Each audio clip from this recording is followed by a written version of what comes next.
Now, today's show is a topic that is very, very personal for me. Just like many of you, I've lived a life full of experiences. I'm talking about the highs and the lows. And one of those lows in particular is what fueled my passion for this subject today. And this is the shooting of Megan Thee Stallion and the subsequent trial of Tory Lanez. What bothered me so much was the way Megan was treated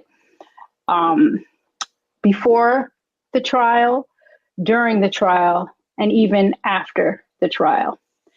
For those of you not familiar with the trial, Tory Lanez, rapper, R&B singer, producer, shot Megan Thee Stallion in the foot in 2020.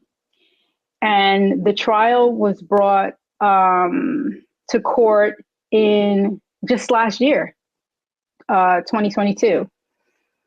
And as we all know now, he was found guilty on those charges.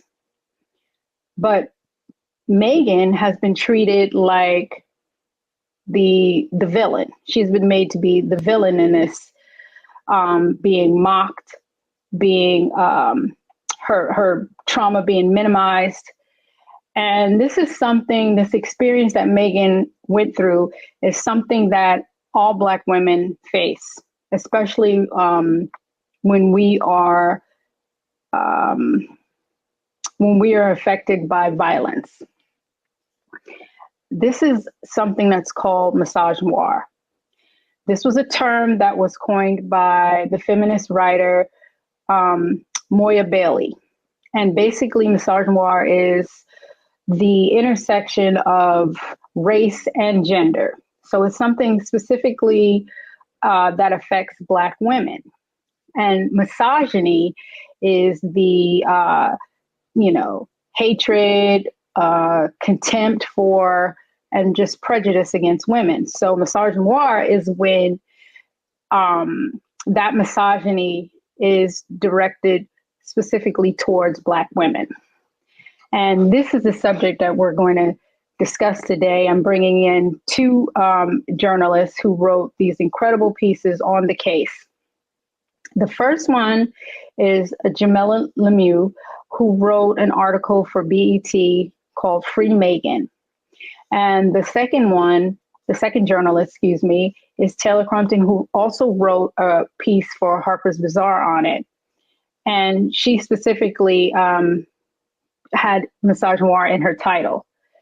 So we're going to discuss that today and get into it because I really want to address the fact that when Black women are harmed, when Black women are subject of violence, for some reason, our trauma is not taken seriously. Our trauma is minimized, like I said earlier, and mocked. And we have to have this discussion because it needs to stop. And we can only do this as a community. So enjoy this conversation with us. And I hope by the end of it, you'll have a different perspective and understanding and empathy towards Black women and violence. All right, I want to get right into this important conversation with my first guest, Jamila. Jamila, welcome to The Frequency. Thank you for being here. I want to get right into your article because I think it was so important. You wrote it, and it was released actually right a couple of days before the verdict. And you titled it Free Megan. Why did you choose that title? And what did you mean by that?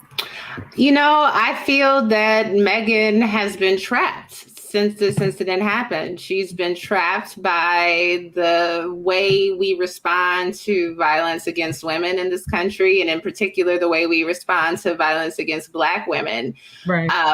She's been subject to a lot of online abuse and harassment, rampant speculation about what indeed happened and the nature of the relationship between her and Tory Lanez, and speculation about her sexuality and her involvement with other men. And she has not been allowed to adequately grieve what happened to her at the hands of someone who is a friend. She has not been treated overwhelmingly as a victim. She's been treated as if she's done something wrong. Right. Why do you think that when it comes to, women and Black women in particular, that we are not believed? There's a long history of characterizing Black women as inherently bad in order to justify our place in the society, dating back to when we were enslaved, that Black women are, treated as if there's some sort of sexually aggressive, unladylike, unworthy of protection, untrustworthy. Mm-hmm. And a lot of these beliefs about us have been passed down to us as a people. And we tend to parrot some of the worst ideas and attitudes about Black women. Do you think it falls into that old trope of Black women are strong? We're so strong that we don't need any empathy or sympathy or... Absolutely. The trope of the strong Black woman that many of us have embraced as, a source of self-esteem and a way to survive and navigate the world, holding on to the idea that we can just simply withstand more pain than other people has done us great harm. And I think that was absolutely at play during this situation. Yeah, it got to the point where she first put out a tweet about it's not a joke, because there were memes and jokes and so many people came forward and made fun of it. I mean, celebrities, just regular online people, a lot of harassment. And then she had another, maybe about 2-3 weeks after that, she had another post where she came online on Instagram and literally had a breakdown, to show, like, Black women have to show that they're bleeding, they're dying, there's pain, there's cry, we have to cry in order for not even to get a little bit of sympathy for us to be believed. And I think that right there goes back to what you said about how it's harming us to be perceived as strong and not perceived as, women that need, sympathy or empathy, or to be believed when we are harmed. Another thing too, I don't like the jokes that were made about her and the lines. In particular, Drake had a song that he put out, with the line about her, lying, even though they were trying to say that it wasn't in regards to that. I mean, it obviously was.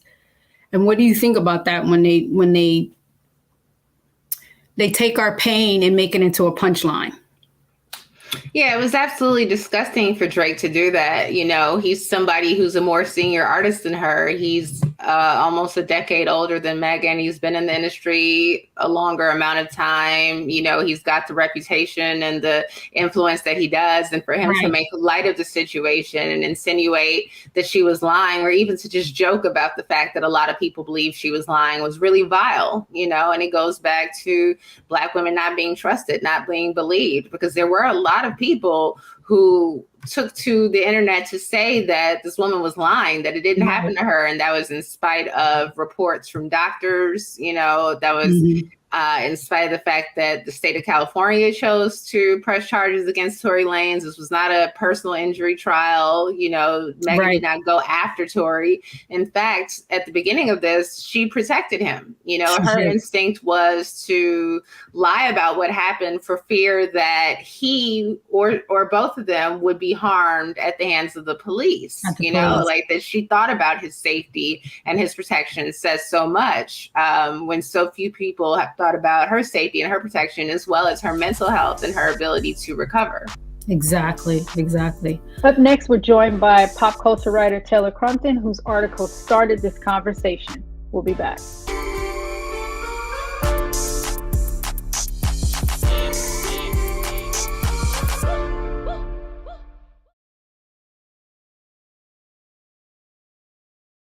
Black Star Network is here. Oh, no punch! I'm real revolutionary right now. Thank you for being the voice of Black America. All momentum we have now We have to keep this going. The video looks phenomenal. See, there's a difference between Black Star Network and Black-owned media and something like CNN. You can't be Black-owned media and be scared. It's time to be smart. Bring your eyeballs home. You dig?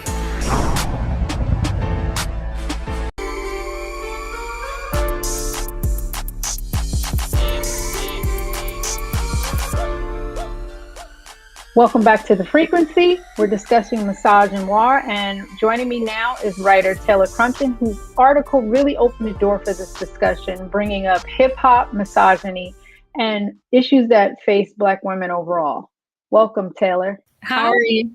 I'm so happy to be sharing the screen with you right now. I am so honored to have you and Jamila. This is just like such an important subject. And you wrote an article right after the incident happened in 2020 in July. And I thought it was, important to have your voice on. So the title of the article, Women in Hip Hop Cannot Thrive While Misogynoir Exists. And then you put in a byline, like, the jokes about Megan Thee Stallion's traumatic shooting sheds the light on the bigger issue of misogynoir and in hip hop, and it must be eradicated. That right there. Talk to me about your article and what made you write it. When I first heard of Megan Thee Stallion's incident, my mind immediately went to the 2009 assault of Rihanna at the hands of Chris Brown. Right. Around that time, I was a teenager. I believe Facebook was the still most popular social media platforms. And that's where I first started to understand that Black women and harassing them and the vilification of them, the dehumanization of them is trendy and is popular. I was in middle school seeing and hearing rumors of why Chris Brown was deemed, I would say, almost like worthy of getting back into the good graces of the hip hop. Right. I famously remember him performing Michael Jackson at the BET Awards and Taraji P. Henson getting up and crying and almost welcoming him back to the fold. I remember that. In some change later, I have yet to see this big cultural response, especially from hip hop. I've yet to see a BET Hip Hop Awards, a VH1 Hip Hop Awards, or a show like that kind create space for Megan, for her to feel welcome, for her to, be given the grace and compassion to be a survivor. What we have seen since she first came forward and said, hey, this happened to me. I was scared. I was afraid, has been spaces like Rolling Loud and Bright Lanes. Yeah, that's exactly why I wanted you on. The misinformation that was going around with the different blogs. What do you think that could have combat that besides your voice, besides real journalists writing about it? When these rumors came from blogs, from online personalities, and even some outlets that specialize in hip hop media, the people who were combating these rumors were Black women, because we will always show up for ourselves, and the hotties, Megan Thee Stallion's fan base, because I believe Black women, we all have this cultural experience of not being believed, of not being heard, of being vilified, of being dehumanized, and being disbelieved. But the Megan Thee Stallion case was interesting because we also saw an increase of Black women personalities being on the side of Lanez, right? We also saw this, I don't want to say emergence, but this presence of internalized misogynoir coming out in Black women personalities, Black women musicians that were making fun and joking of Megan's assault. I think famously, when the incident first occurred, Drea Mitchell was on a podcast and confirmed Megan Thee Stallion's assault at the hands of Tory Lanez to the interpersonal violence between Whitney Houston and Bobby Brown and said, I want that type of love. You know, very recently, there was a TikTok video that went viral reenacting the scene from What's Love Got to Do with It when Tina is escaping abuse from Ike. Like these pop culture moments are trendy and are profitable. And it's something that we all know. But what it just reinforces is whether you have been shot in the foot, whether you have been physically assaulted, it's funny and it's going to make money and it's going to be profitable. So I feel that the people who came forward and had their voices were heard knew that that wasn't going to be trendy, knew that that was also going to open them up to subject and attack and critique, but would rather stand in solidarity and show that Black women are deserving of grace and compassion rather than make money making fun of Meg and already just weighing so heavily on this Black woman who was 25 at the time. She lost her mother. She had recently lost her grandmother. So even before these unfounded rumors of, you know, it was a lover's quarrel, people were saying that Megan had sacrificed her mother, her last living parent, for fame and success. So she was already subjugated to lodge a misogynoir and false rumors online about the loss of her parent. Then this gets amplified. Right now she has the Lanez thing.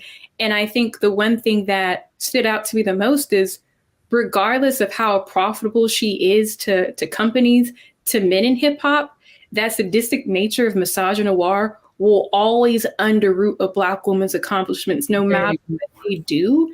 Because as I said in my piece, until it is eradicated, until misogynoir is abolished, conditions and situations like this will continue to happen in the culture. And that's just civil negligence. Like that is a failure.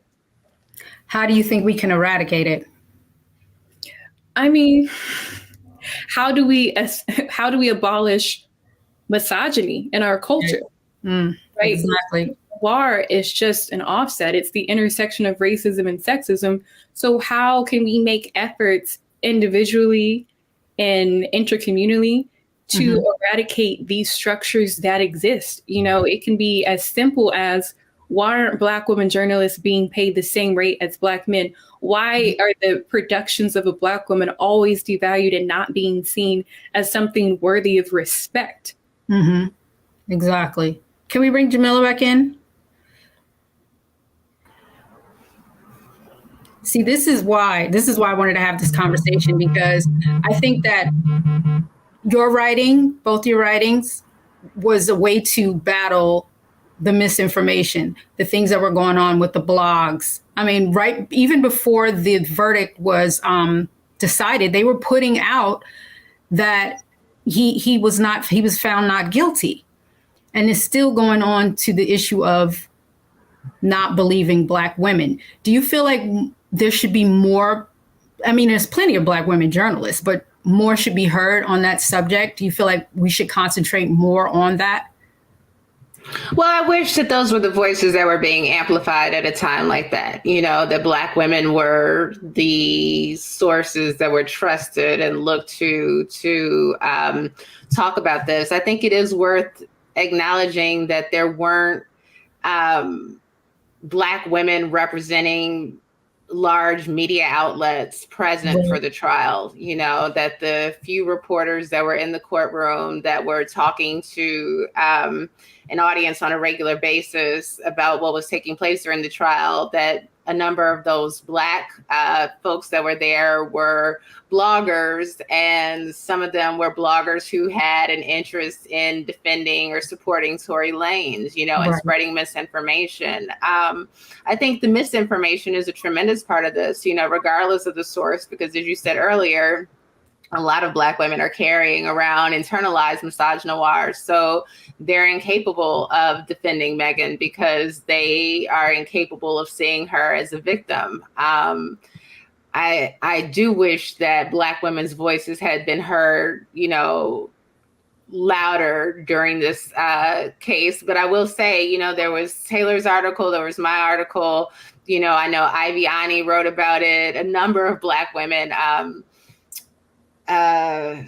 I'm looking at the girl's book now, Shanita Hubbard, Yes. a lot of Black women writers did speak up and out on behalf of Megan. And a lot of us were essentially saying the same things, which we're saying every time a Black woman is harmed publicly, that we're not believed, we're not trusted, we're deserving of sympathy. We're constantly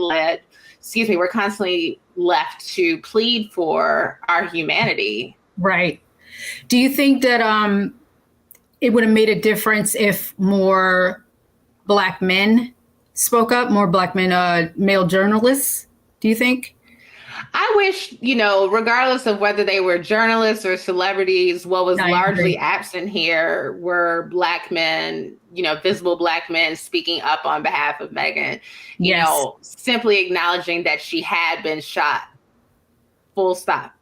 Right. That was the biggest thing that mattered here. That was what was most important, that this woman had been shot. Mm-hmm. And, according to people who witnessed it happen, Tory did it.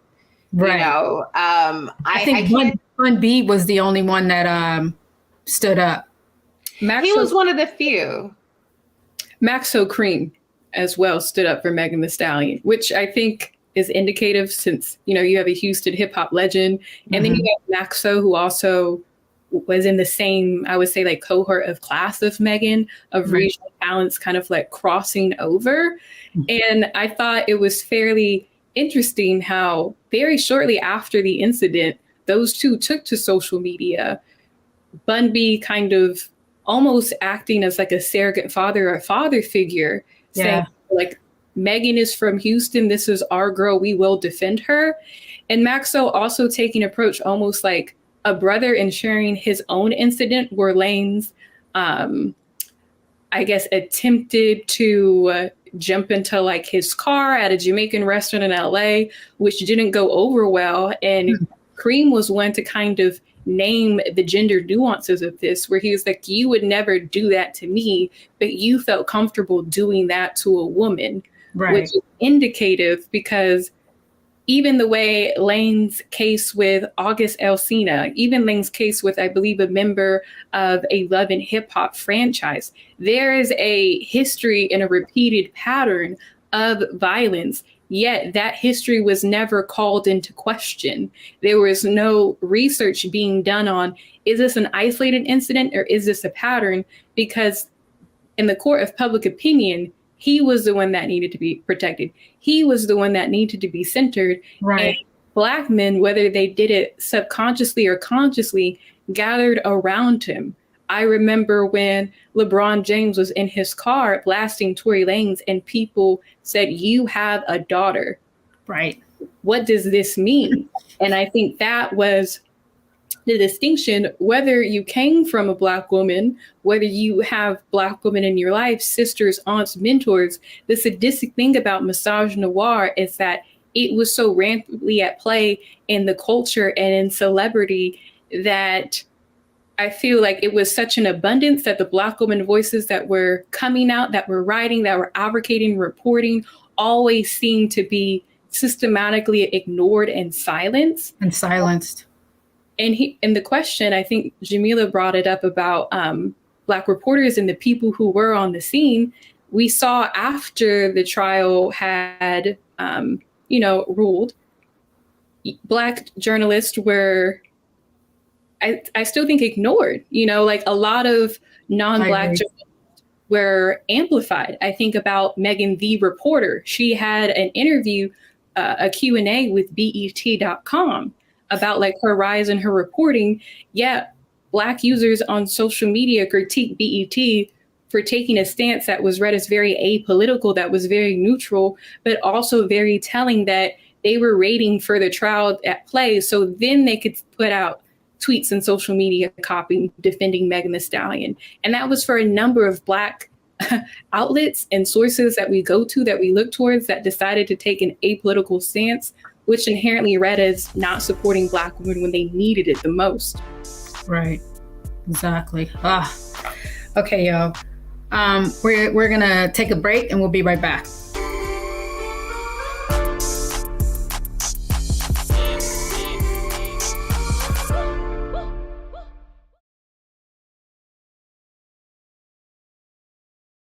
We talk about blackness and what happens in black culture, we're about covering these things that matter to us, speaking to our issues and concerns. This is a genuine people-powered movement. There's a lot of stuff that we're not getting. You get it, and you spread the word. We wish to plead our own cause. Too long have others spoken for us. We cannot tell our own story if we can't pay for it. This is about covering us. Invest in black-owned media. Your dollars matter. We don't have to keep asking them to cover our stuff. So please support us in what we do, folks. We want to hit 2,000 people, $50 this month, raise $100,000. We're behind 100,000, so we want to hit that. Y'all money makes this possible. Checks and money orders go to P.O. Box 57196, Washington, D.C. 20037-0196. The Cash App is $RM Unfiltered. PayPal is R Martin Unfiltered. Venmo is RM Unfiltered. Zelle is Roland at RolandSMartin.com.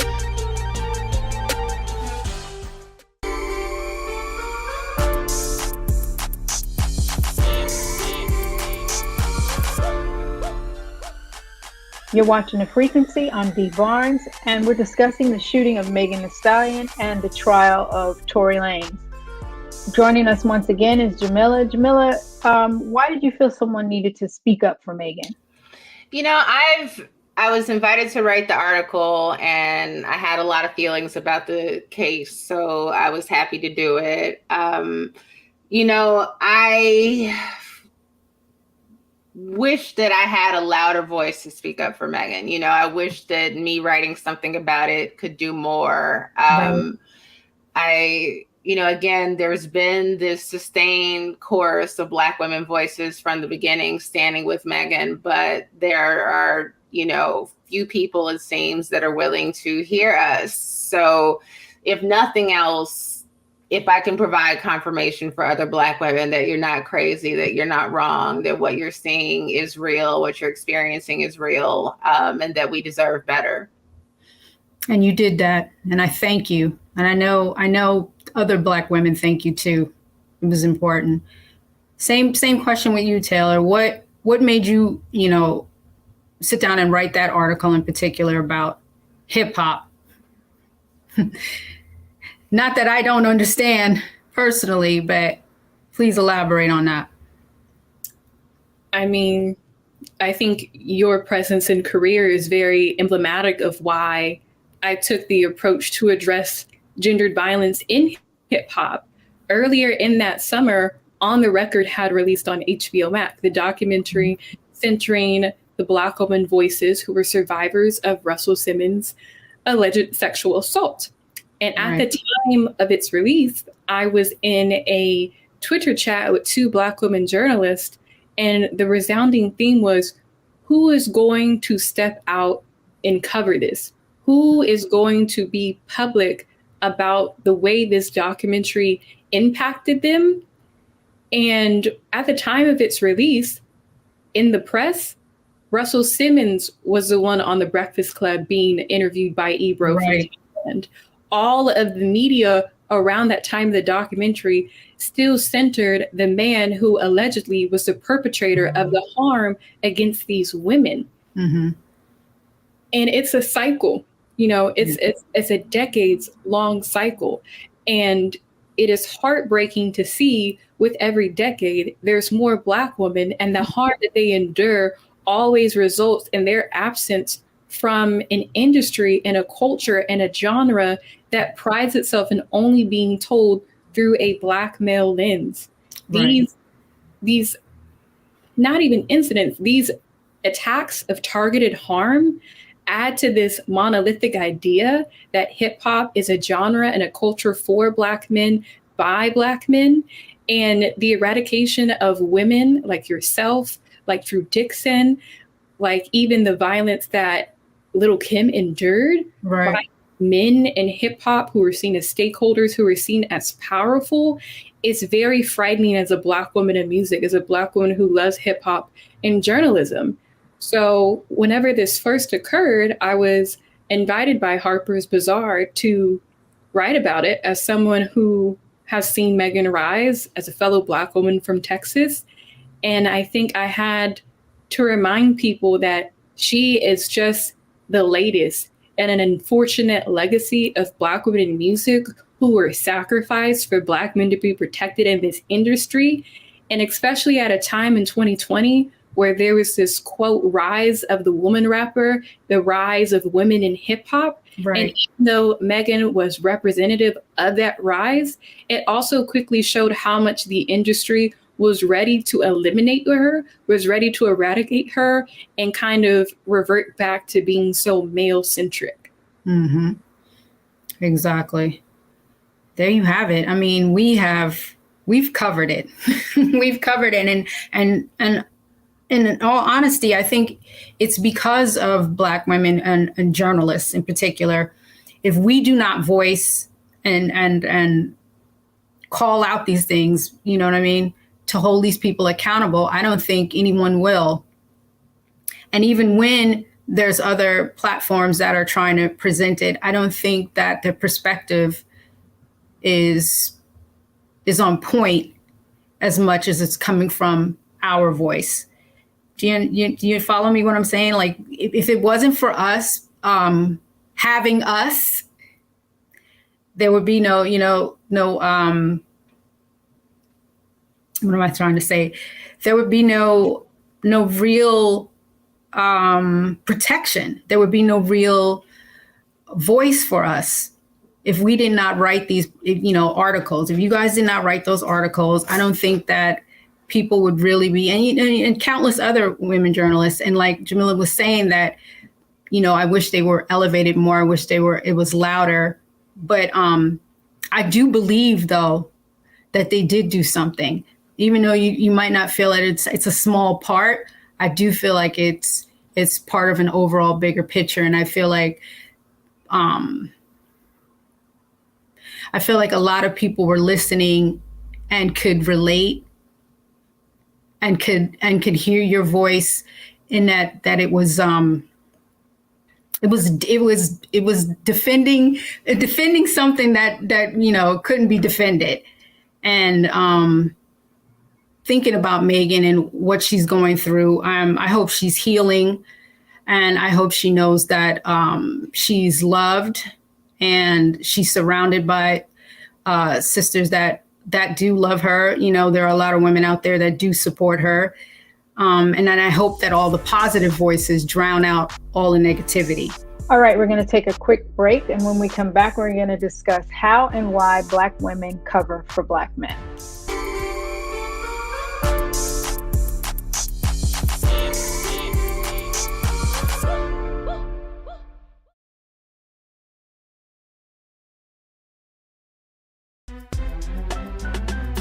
I'm Faraji Muhammad, live from LA. And this is The Culture. The Culture is a two-way conversation. You and me. We talk about the stories, politics, the good, the bad, and the downright ugly. So join our community every day at 3 p.m. Eastern and let your voice be heard. Hey, we're all in this together. So let's talk about it and see what kind of trouble we can get into. It's The Culture, weekdays at 3, only on the Black Star Network.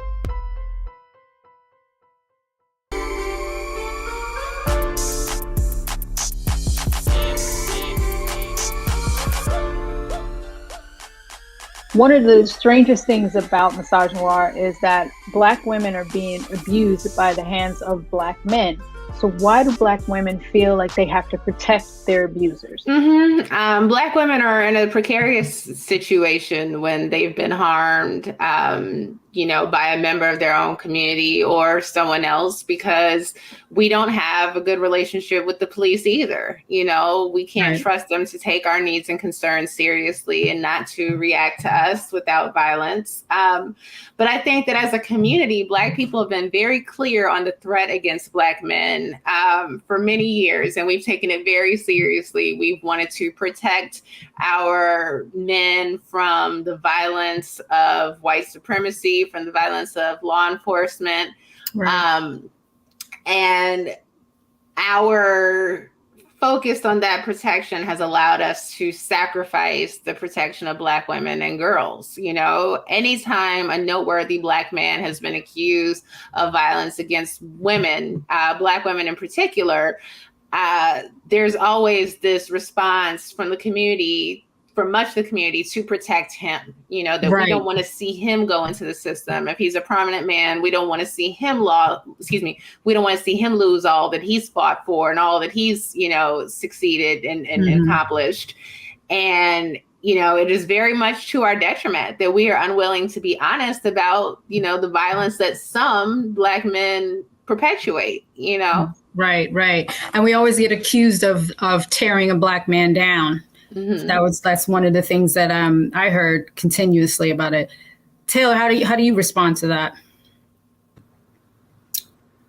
Historically, Black women have been told to protect the community at the expense of themselves, to protect the Black man at the expense of themselves. She really just eloquently, you know, illustrated all of the individual, societal, political factors, why that belief is something that is integrated and embedded into the ethos and the ideology of the Black woman. However, there has yet to be a moment of cultural teaching. What happens when a Black woman is assaulted by a Black man? Where have been the conversations in the home about that? Where have been the conversations in a lot of like Black spaces? I think Megan said she did not want to have the interaction of the state and the criminal justice system. What she is saying is, I know what happens when I, as a Black woman, report and get the state involved in something that is an interpersonal matter, when this is just between two members of the community. Because we know the criminal justice system has always historically been unfair and unjust to people of African descent, with a hyper focus on Black men.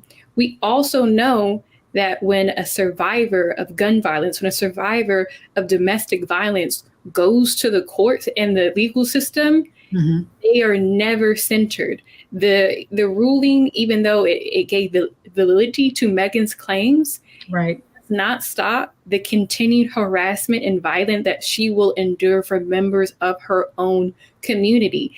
In fact, it seems to amplify and ramp up that continued harassment and violence, because her case was not only in just the court in the state of California, it was on social media. And that seems to be a never ending cycle where justice is never truly given. So we are in this moment of pop culture where these things are going to be archived and documented, how we're failing Black women. And as I said in my article, it is not the responsibility of Megan and her peers to do the work. Inherently, it's not the labor and responsibility of Black women journalists, of editors, of Black women with these platforms. That responsibility is on men to really internalize and interrogate and work through and process and do the labor of work of eradicating misogynoir in themselves and their communities and their stakeholders. Why was Tory Lanez so valuable and worth defending at the expense of Megan? Why did DaBaby release songs about Megan Thee Stallion and sleeping with her? Why is it okay for rappers to make music videos where a stallion's leg is being cut off? Like, when is enough enough? When are their peers going to step in? And what we've continually to see is that because they do not deem it a problem, that interaction, that intervention is not going to come. They don't deem it as their problem. It's their problem. Black women did not create misogynoir. Women did not create misogyny. Those are structural forces of the patriarchy. That is their responsibility and labor to do. We should be able to just take care of ourselves. Like, Black women deserve care and Black women deserve grace. It is not Megan's responsibility to call out every rapper that makes a line about her. Right.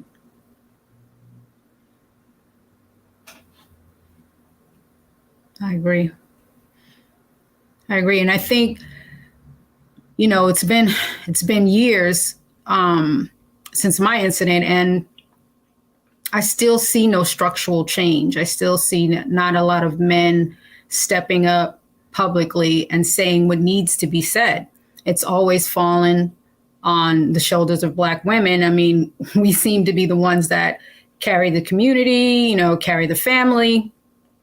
And I don't know what it's going to take to change that, but I do believe that your writing both of you, your voices, even though you think they're not being heard, they are being heard, and they are being listened to and taken into consideration. And I think this generation in particular, and what I mean by that is this whole social media thing, it's different. I mean, the things have changed, even though the things have,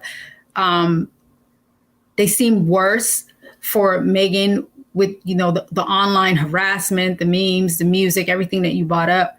I think that fighting that with these articles and with platforms like this to speak up about it and holding them accountable is going to continue to help push that change, and we do need more men to speak up about it. I mean, they're fathers, they have mothers, there's sisters, they have sisters and cousins and aunts and grandmothers. And it is mind-boggling to me that they don't speak up enough, and honestly, Tory, I don't feel like he was even thought of in that way or elevated in that way until he harmed this Black woman. And all of a sudden it became like he, we have to rally around him, and they didn't rally around Megan. So I don't know what it's going to take to change it, but I am glad that we are having this discussion about it. And like I said earlier, I hope, if Megan sees this, I hope she's healing. I hope she knows she's loved and supported. And, when she's ready to come back, we're going to welcome her with open arms. Thank you both. I appreciate you so much. Thank you for coming on here and speaking truth to power. Because like I said earlier, we've all we've got, and if Black women don't stand up for each other, I don't think that anybody's going to stand up for us. So thank you. When we come back, my closing thoughts.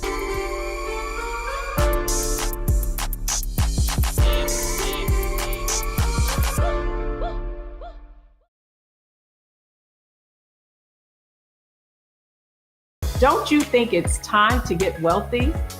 I'm Deborah Owens, America's Wealth Coach, and my new show on the Black Star Network focuses on the things your financial advisor or bank isn't telling you. So watch Get Wealthy on the Black Star Network.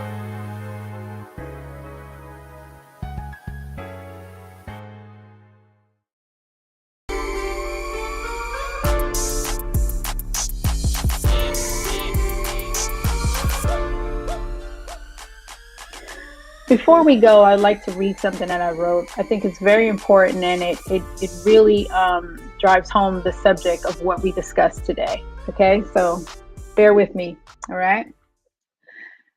Black women are the victims of a unique intersectional oppression. Megan's experience of not being believed, being mocked, and her harm being minimized is something that is shared by many Black women. This failure to protect Black women needs to change. Victims of abuse should not have to be continuously harassed for speaking out. How do we spread awareness? By having these important conversations. Until we are all holding each other accountable for making light of these serious and life-alternating events, then nothing will change.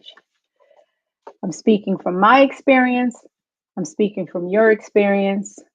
And I want you guys to really think about it the next time a woman in your life is harmed.